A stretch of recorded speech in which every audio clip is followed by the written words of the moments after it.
Elle n'a pas vraiment.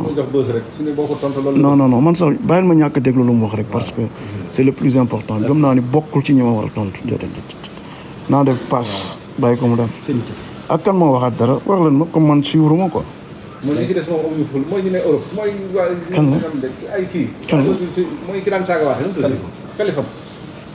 kan mooy kooku ci booy yi sax. kenn xam ko moom lu muy liggéey. moom lañ fi indi woon. moom wax na moom. ah ok ok ah ok ok. moom lañ fi indi woon.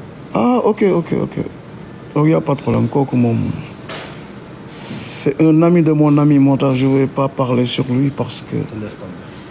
le respect qu'il m'a toujours donné moi aussi je lui voue ce respect donc je lui dirai jamais de mal parce que c'est un ami d'un ami je lui respecte il est libre de dire ses pensées mais déglu ma lu mu wax quoi mais bof c'est pas une personne boo xam ni war naa wax ak moom donc sama xaritu xarit la quoi. dinaa course mais ñeneen ñi ci des ñëpp nag. nañu xaar seen wàll. ah xam nga man moom vraiment. voilà gars yi yéen ñi ne ci live bi wax leen ma lu gars yi wax rek kan ak kan la ma xool ko kan ak kan la dama bëgg a tontu de man nag xam nga man defantekat laa ay bal laay wax caaw li bari. ay mel bay. wax dëgg yàlla de bu ma xamee lu waay wax rek téemaa woo sama doom ji mu tontu leen sëñ Babacar ndax ñooñu ay bébé lañ dafa am ñu doon wax ci TikTok bi lu ñu doon wax est-ce que du ma la bàyyi ak ñoom nga tontu leen. non Khalil du leen tontu Babacar mi nga xam ne 10 ans la am xale bu ndaw bi laa leen di booleel. su ma xamoon lu mu wax sëñ Babacar laay bàyyi mu tontu leen rek. lu ñu waxati. gars yi de xam naa ni moom. sonnal nañ Abdou Aziz Ndiaye boo mayee sa doom ñu wax. boo gàmmoo ñu wax. boo dawalee oto ñu wax. boo tukkee ñu wax. boo takkee jabar ñu wax. maa ngi lay giñal ci yonent bi de bu ñu xamoon ki ñuy waxal dinañ noppalu de. li italien di wax dara fregew ma dara fregew ma. dara fregew ma ñeente léegi nag.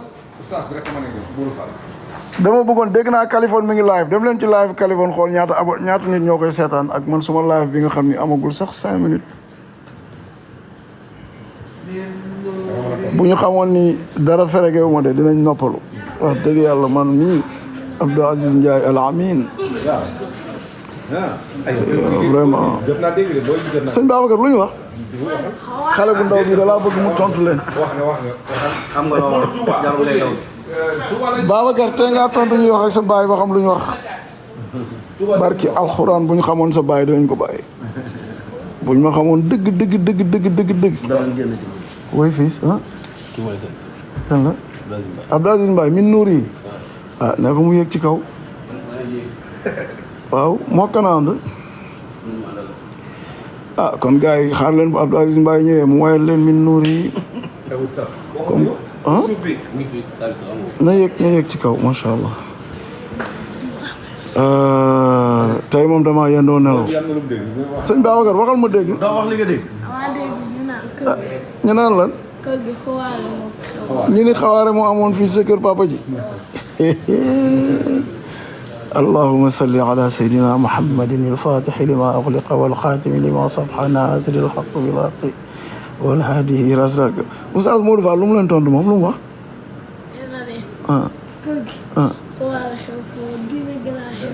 waaw mu ni Bercy ku wax loolu Modou Fall ni leen lan après.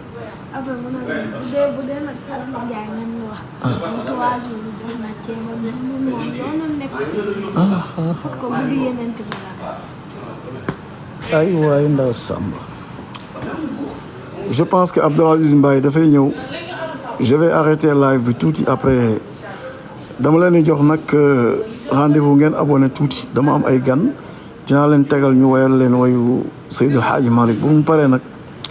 moi j'ai des choses à dire mais damay xaar ngeen abonné nag yéen ñëpp dem leen abonné ci sama compte yàlla xam na ne ci kanam je vais dire des choses pour que certaines personnes xam seen place maa ngi ñëw tuuti je vous dis et j'ai des choses à dire et je vais le dire waaw man gaynde gi moom maa ngi ñëw bu ngeen xamoon ne man gaynde sii bi la le fait de parler moom daf leen di sonal rek tout à l'heure je vous reviens